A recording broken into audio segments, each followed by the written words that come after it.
Okay, let's make a start. So good afternoon, everyone. Welcome to the EDI Hub Plus Flexible Fund Round 2 Information webinar. I'm Lisa Hill and I'm the Flexible Fund Workstream Lead, and I'll be running the session today.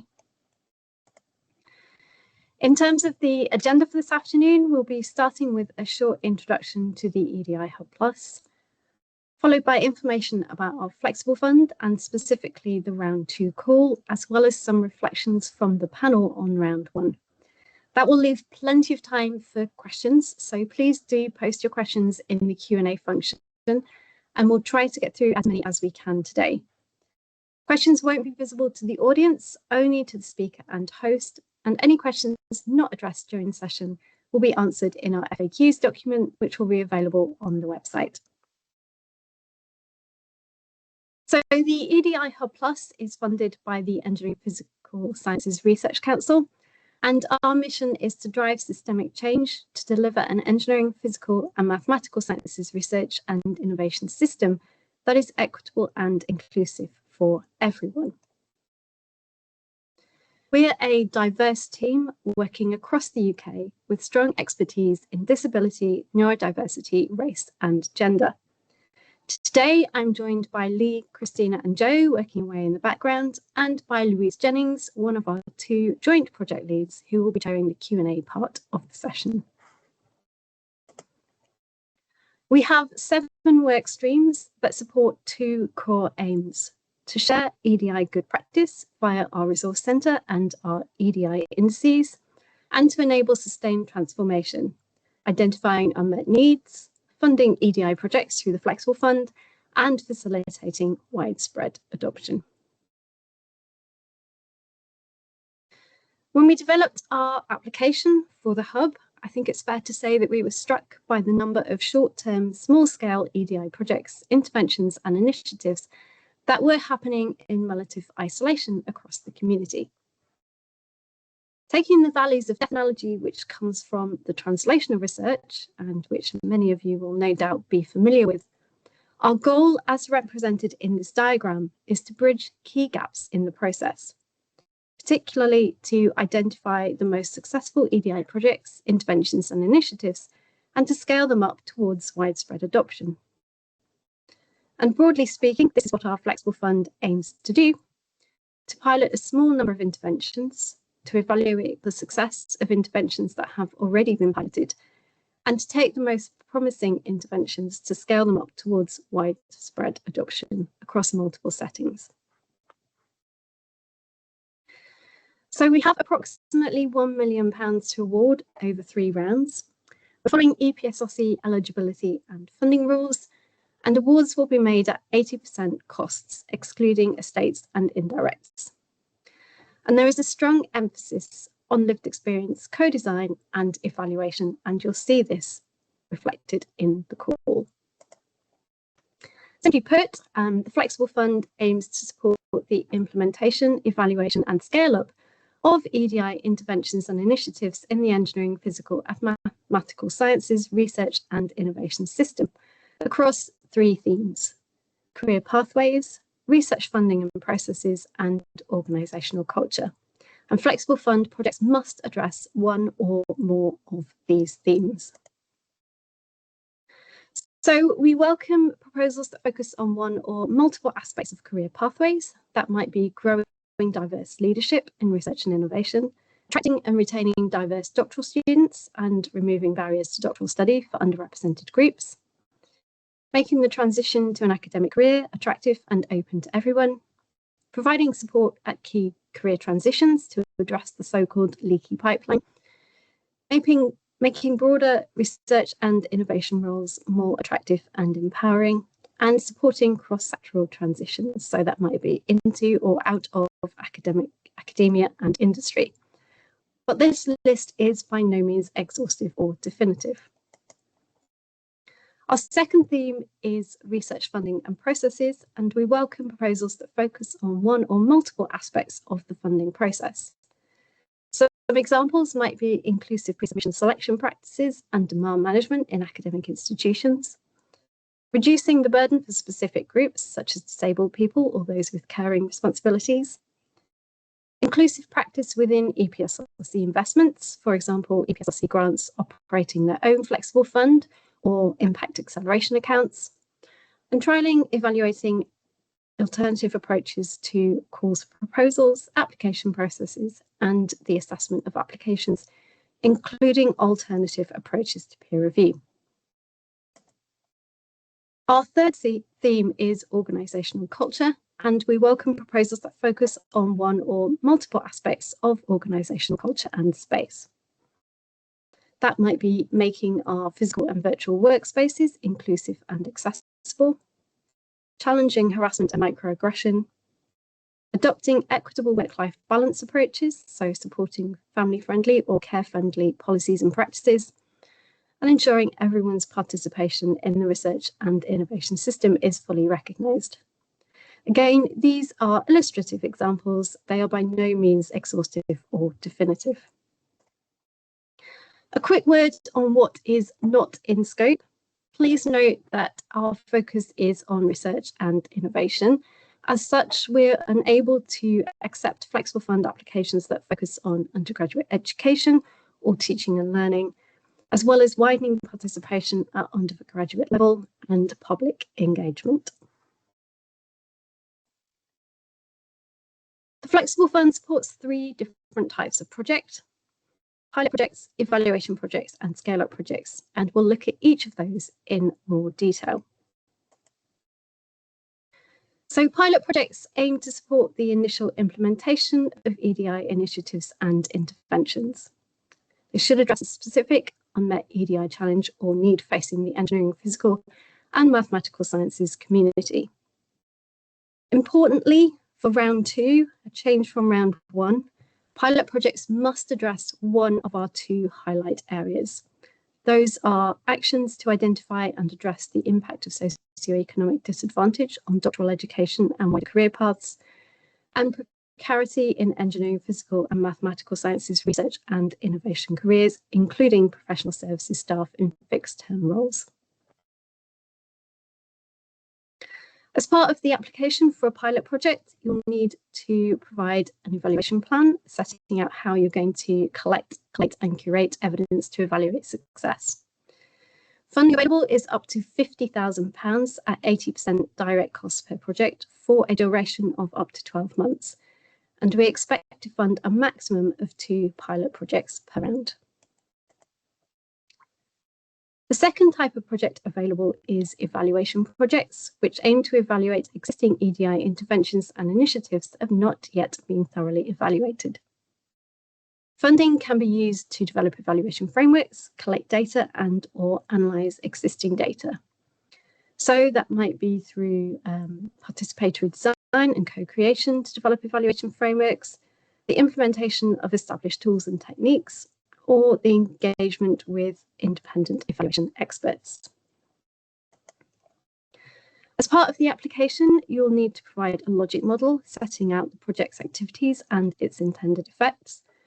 And you'll need to demonstrate a robust and considered approach to evaluation, which aims to identify both what has worked and what has not worked. Funding available is up to £30,000 at 80% direct costs per project for a duration of up to 12 months. And we expect to fund a maximum of 3 evaluation projects per round.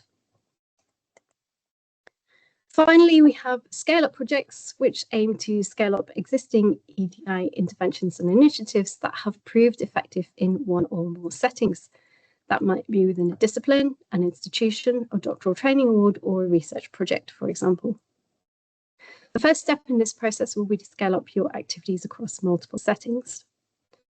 When needed, we will provide advice and partnership building support, and you can contact us at edihubplus@leeds.ac.uk.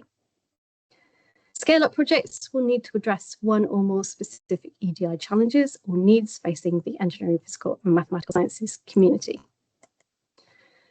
As an applicant, you'll need to provide evaluation evidence to demonstrate the success of your intervention or initiative, comprehensive plan explaining how you're going to scale up your activities, and a logic model and robust evaluation plan setting out how you're going to collect, collate, and curate evidence to evaluate success, again, including what has and has not worked.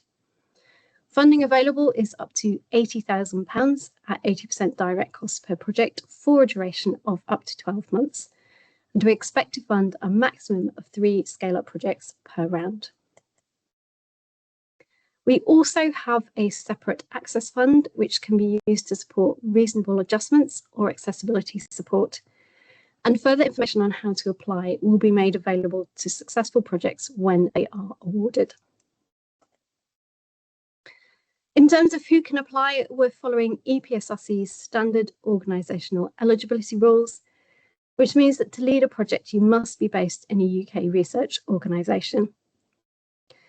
In addition to EPSRC's standard eligibility rules for individuals, we've widened the eligibility for project leads and project co-leads to support different career paths within the research and innovation community.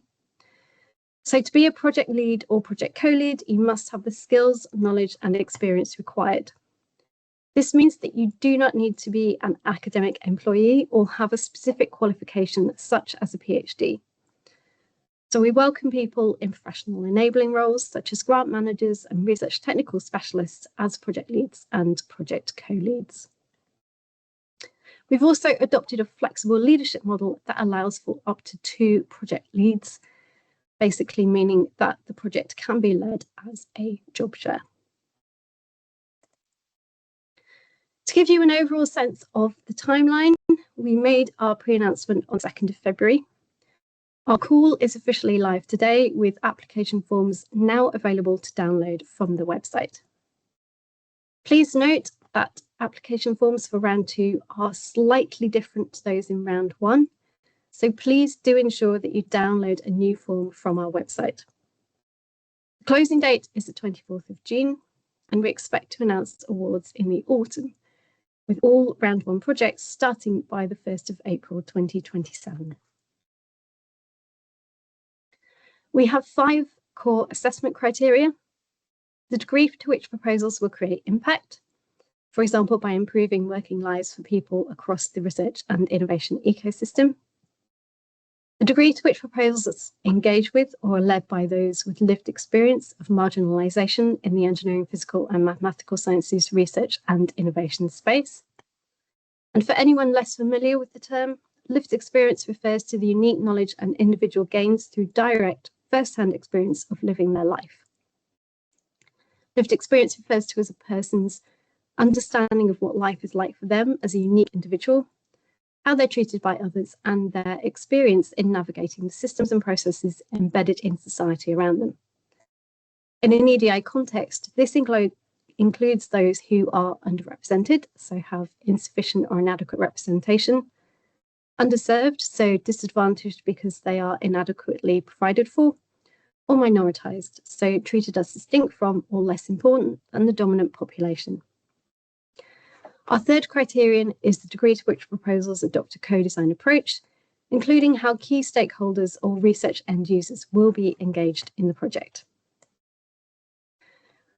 Our fourth criterion is the quality of the EDI plan, including the degree to which EDI considerations have been embedded in all aspects of the project. And our fifth criterion is the quality of the evaluation plan and the degree to which proposals demonstrate a robust and considered approach to evaluation. And resources on evaluation are available on our website. In addition to those 5 core criteria, for pilot projects only, we'll also be looking at the degree to which proposals address an unmet EDI challenge or need in the engineering, physical and mathematical sciences research and innovation space.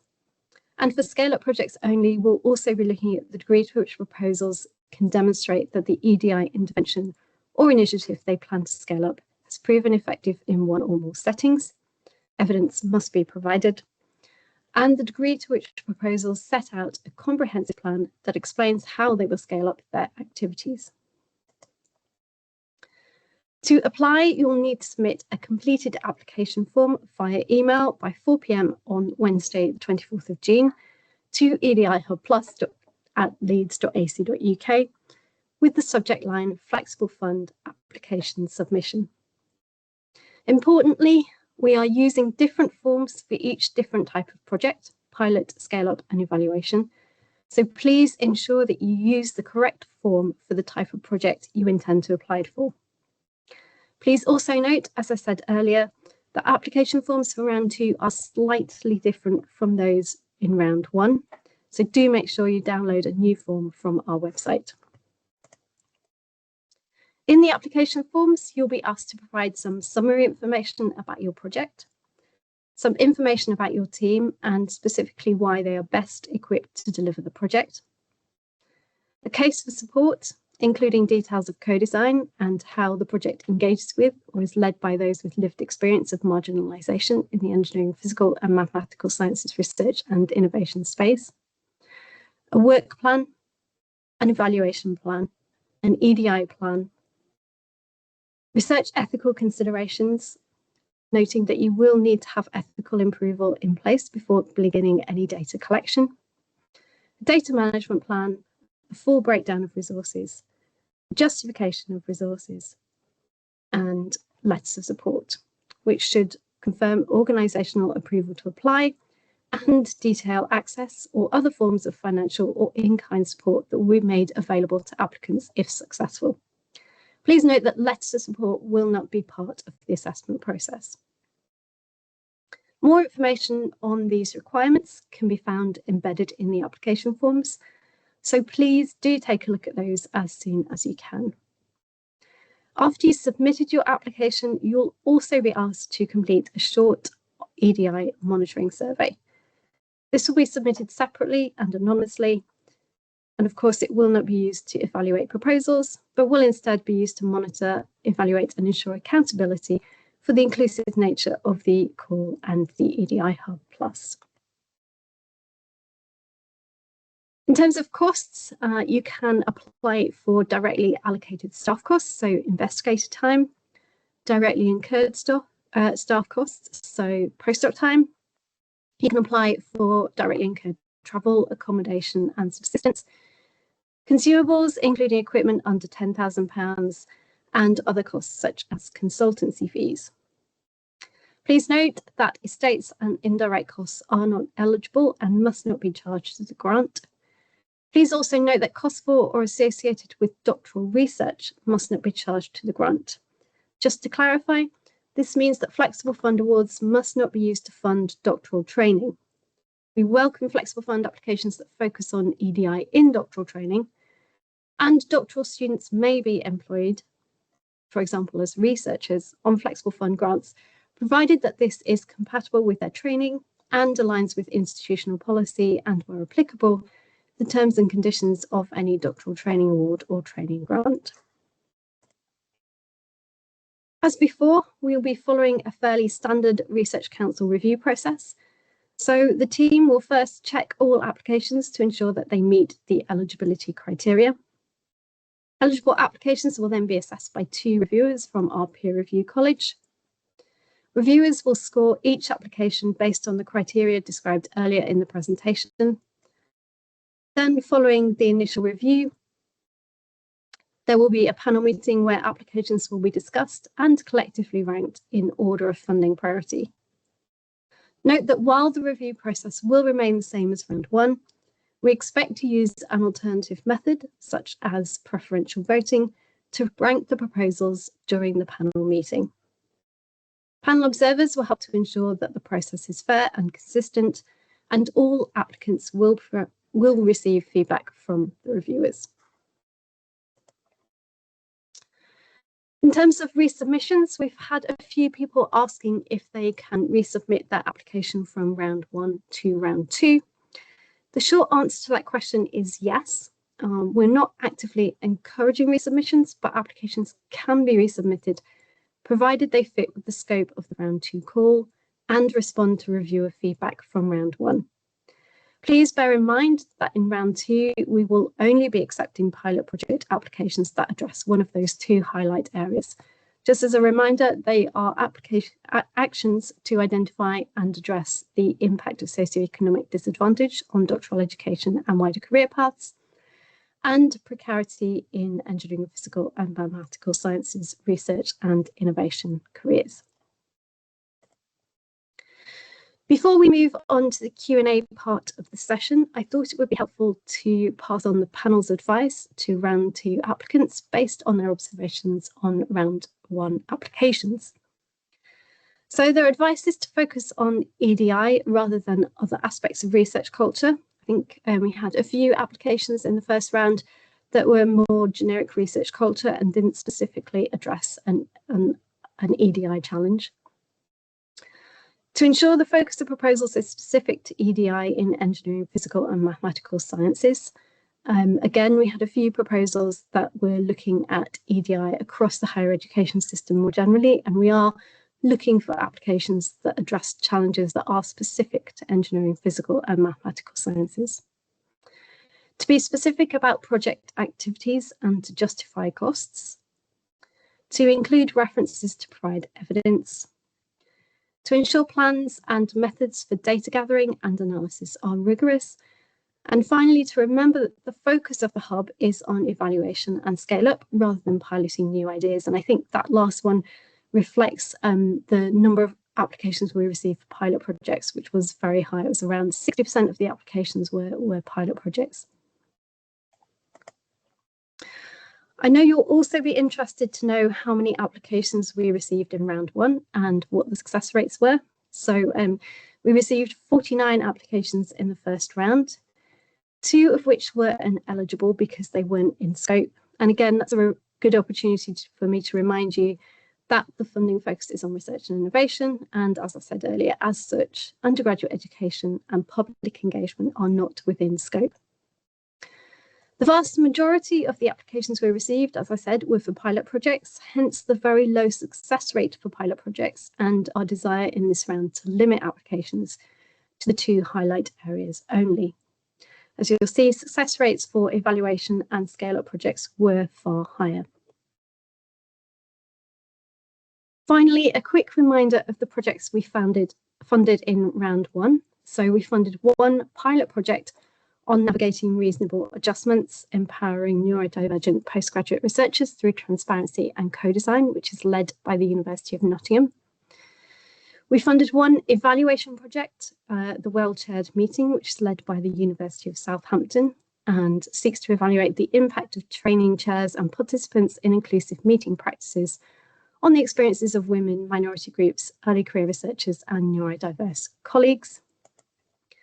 And we funded 3 scale-up projects, expanding the roving researcher scheme to new disciplines at the University of Cambridge, the EDI STEM training hub, cultivating inclusive practices through collaborative STEM-specific online training led by the John Innes Centre, and Research Your Way led by the University of Warwick, which scales up PhD Your Way into Research Your Way, so basically scaling up an activity through a different career stage. If you would like to keep up to date with Hub activities, please do join our mailing list and follow us on LinkedIn. And I'll leave this up for 10 seconds or so that if anyone wants to copy the QR code, they can.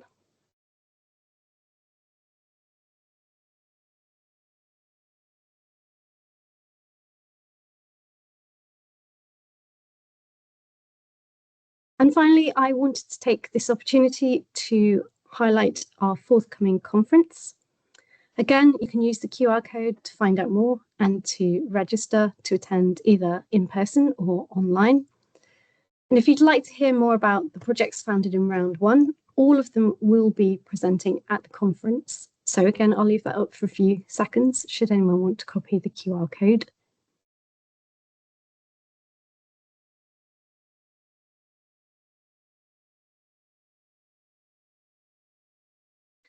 So I hope that's been useful. Now it's over to you to raise any questions and I'll do my best to answer them.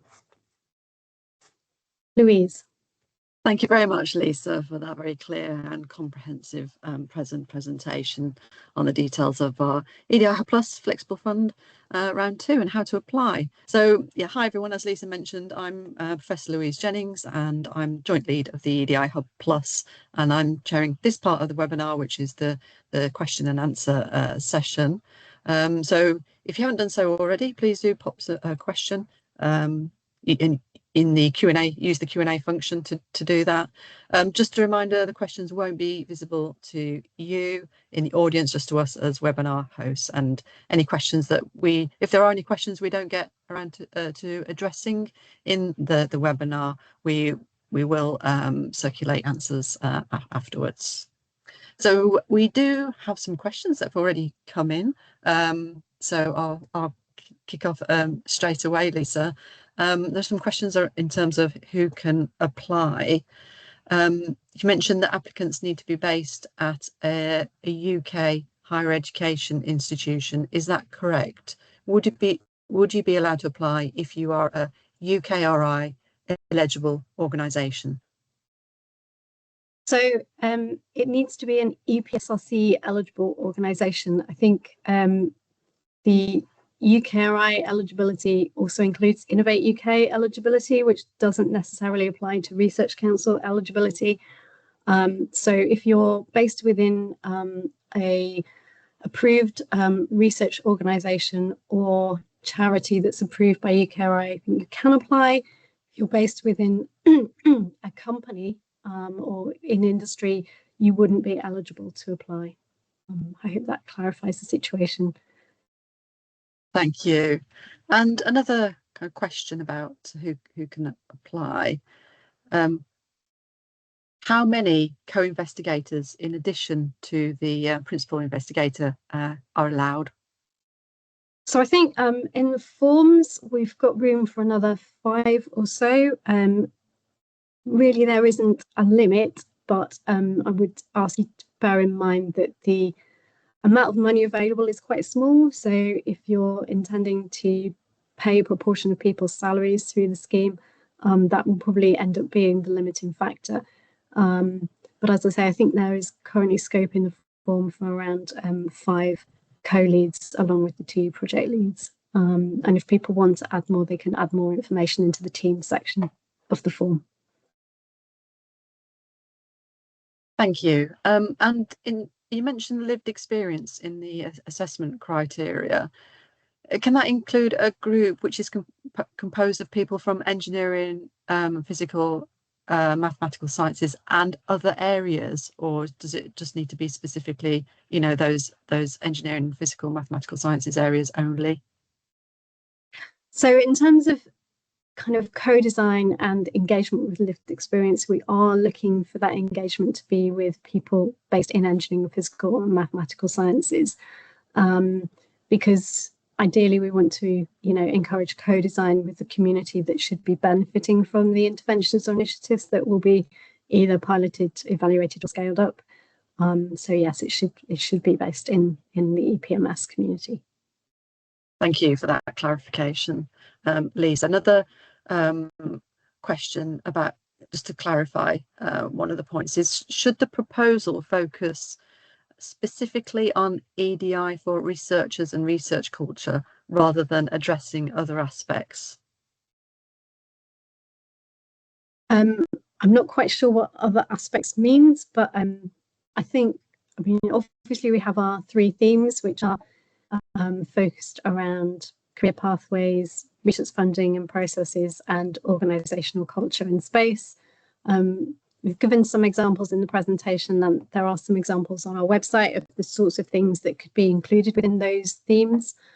And so, I mean, if we're talking about the difference between research culture and EDI, I think generic research culture is something that we're less focused on. So, for example, if it was around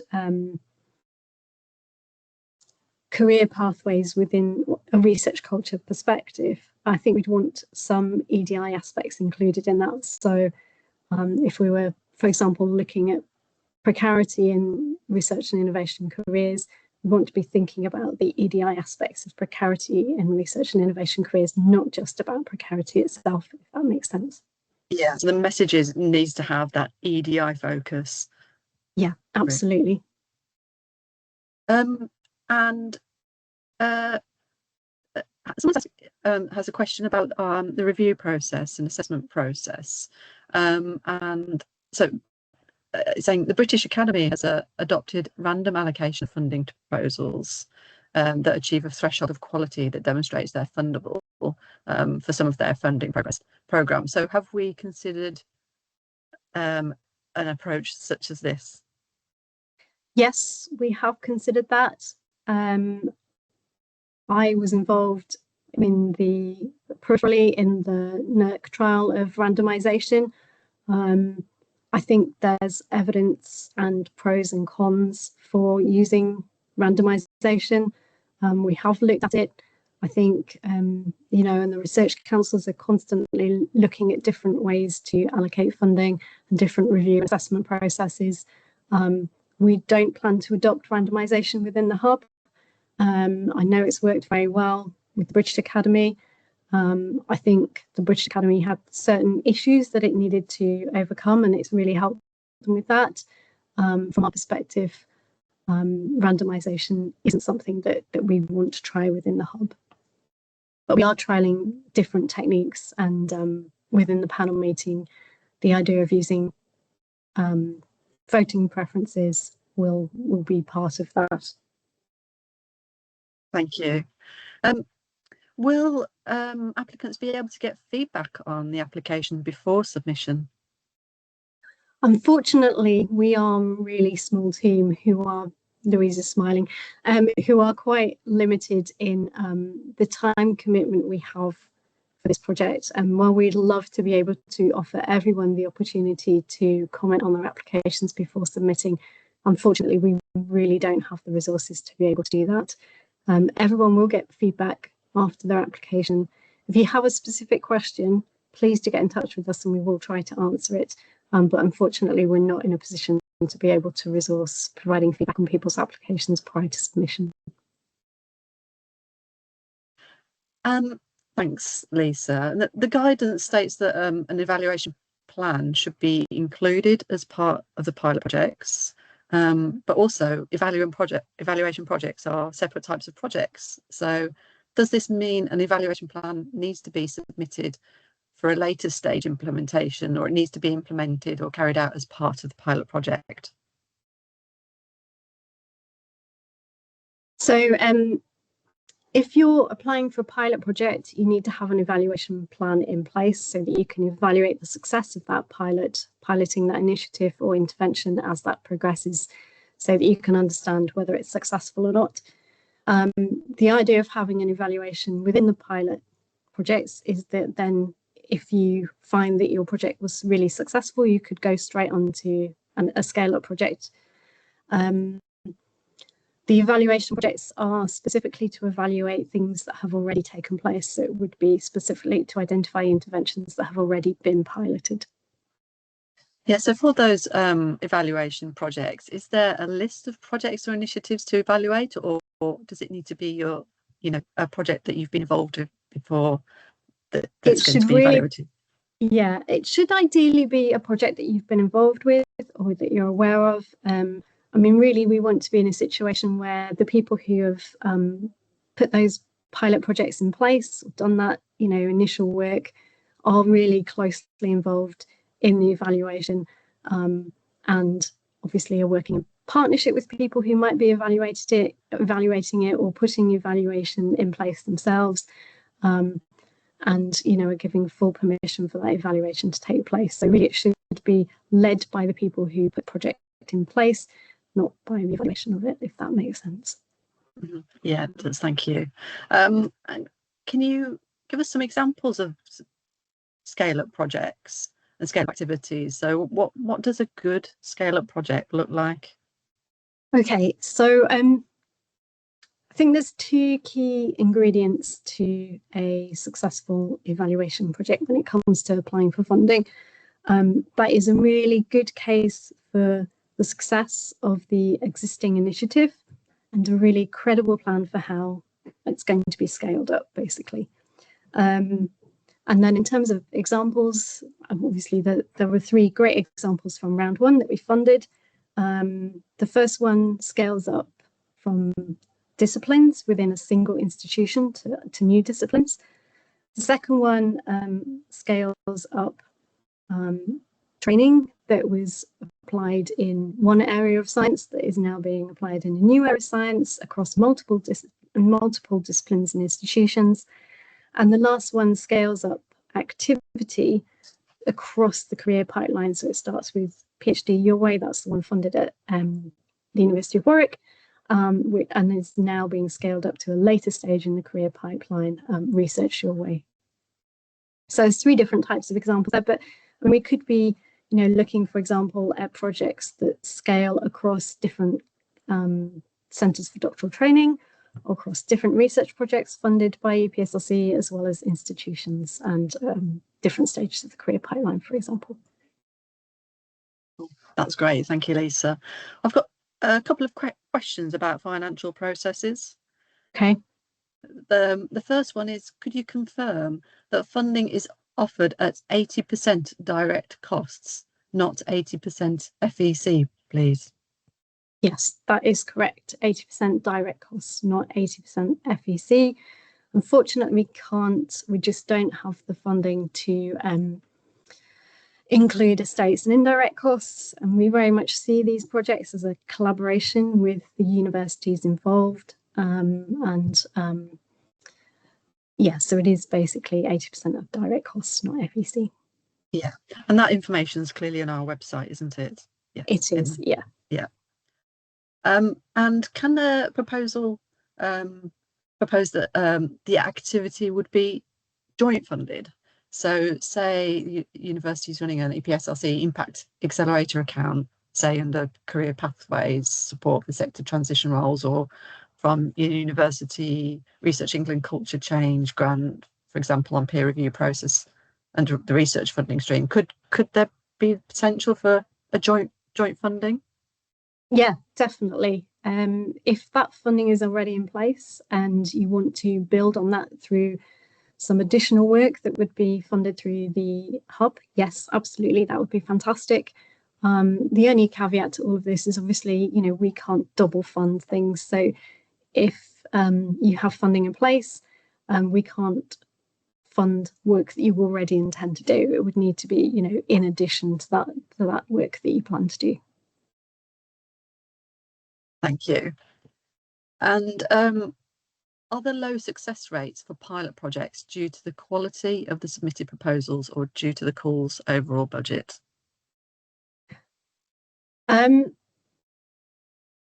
I think we had some really good quality pilot projects, and anyone involved in the panel for round 1 will know that it was a very difficult decision.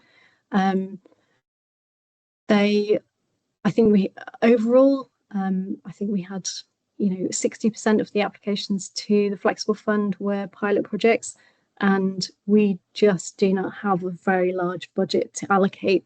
So, the primary reason the success rate was so low is because we had a lot of applications and we had a limited budget. As I said in the presentation, the focus of the hub is very much on evaluation and scale up rather than piloting. So where we have projects that score highly as evaluation projects and scale up projects, we're much more likely to fund those than the pilot projects. And we have another question related to the first round of funding, which is around asking us if we conducted an equality impact assessment on who the funding went to. So we wouldn't normally be conducting an equality impact assessment on who the funding goes to. We'd rather be conducting an equality impact assessment on the funding process and how we run the process, and ensuring that it is as fair and transparent and equitable as it can be. In terms of who was funded, we don't, while we collect monitoring data, we don't collect monitoring data that is attributable to individuals. So we can't look at who we funded versus who we didn't fund it in terms of their EDI characteristics. We can only look at who applied, and again, that is part of the process, and we have looked at that carefully. But unfortunately, we can't do the other end of that. But again, you know, in terms of an equality impact assessment, we would normally be looking at the process itself and what we've put in place, and rather than who we funded. Yeah, that's great. Thanks, Lisa. I've got some more questions that have come in. So more again about the scope. So I'm going to go back to some questions about scope. And there's a further question on the need to have an EDI focus and not generic research culture project, using the example of precarity given. Does an EDI focus essentially mean the project should relate to specific minoritized groups? I mean, I think there are several different aspects to EDI, as everyone knows. You know, that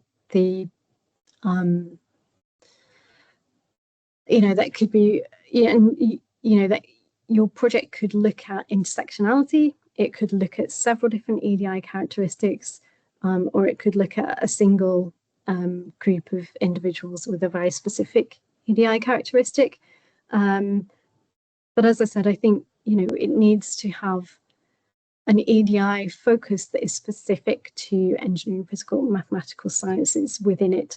So if we take that precarity example, it might be that, you know, there's a particular group within the career pipeline that is disadvantaged at a particular level, whether that's, you know, at doctoral training or mid-career or what it is, or it might be, you know, technicians or people working in professional services. But there does need to be an EDI aspect to that disadvantage.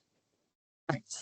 That's really clear now. And just going back to the you know, the who question, are geosciences or environmental sciences, are they regarded as physical sciences in this context, or is that outside the scope? Yeah, so the answer to that is no. Our funding is from the engineering, physical and mathematical sciences. You know, it is from EPSRC. So it follows EPSRC's remit, which is normally engineering, computer science, materials, physics, chemistry, and maths. It would not normally include geoscience or environmental sciences. Thank you. That's very clear. And a question about scale up. So a question around, do we have to collaborate with other universities, or can we scale up within one large university? Yep, so absolutely you can scale up within one institution. There's an example of that with the Roving Researcher Scheme at Cambridge that we funded in the first round, which scales up from some disciplines at the University of Cambridge into a much wider range of disciplines at the University of Cambridge. So absolutely you can scale up within an institution, as long as, you know, you can make a case for why you're doing that. Great. And a kind of follow-up question to that: if the evaluation period for a scale-up project is long-term, how does that affect, you know, your evaluation plan?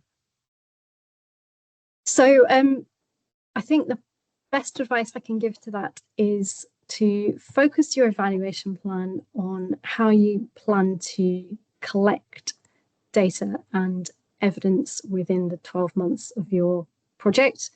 So obviously, you know, we're looking at the immediate impacts rather than the longer term, and to ideally use a mixed methods approach, so qualitative and quantitative, but give some thought to what the longer term evaluation might look like and how you might evaluate impact in the longer term. Obviously, you wouldn't be able to do that within the evaluation project, but it would be nice to see that people have thought about that longer term evaluation aspect as well. Thanks. And just some final questions around, one of them is, would we be able to run a session with one of the successful applicants who can talk through how they got to creating their application, or you know, perhaps this could be a webinar session? Is that something that we could do? That's a great idea. I guess the first step is our conference, where all of the successful applicants from round one will be presenting. And Louise, I know you're involved in organising the conference, so that's something that you might ask them to comment on in their presentations. And then, yes, we might be able to do that. We might be able to organise a follow-up session. I'll need to chat with the team about that, but that's a great idea. Thank you. Yes, and also just mention that the conference is free. So, and if you can't get to Leeds, there is we are running it hybrid. So if you can, you may be able to attend to attend it online. The full program is now on our website. So if you managed to scan that link earlier that Lisa showed, we've got lots of information on there on the website. Just one final question, Lisa, and that just about the slides. Can we make them available? Yes. How will we do that post? Yes, webinar. we will. We'll make a downloadable PDF of them available in the next week or two. That will be downloadable from the website, and we will also make the recording of this session available on the website as well within the next couple of weeks. Great, thanks very much, Lisa. I think we've answered all of the questions that have been submitted. So yeah, thanks very much for that. We'll just one final thing, everyone, and that's a follow-up email will be shared shortly with you all, and this will include a link to a feedback form. We'd very much welcome your feedback, so please do complete the form. It'll also contain a link to the mailing list sign up for those of you who want to keep up to date with our EDI Hub Plus activities, such as the conference, and you could also give us a follow on LinkedIn as well. So yeah, all it remains for me to say really is thank you very much for coming along today, and thanks to those of you who've also submitted some great questions for us today. And thanks again to Lisa for sharing all of the details for our Flexible Fund Round 2 process. So we look forward to receiving all of your great applications. So thank you very much, everyone. Goodbye. Thank you.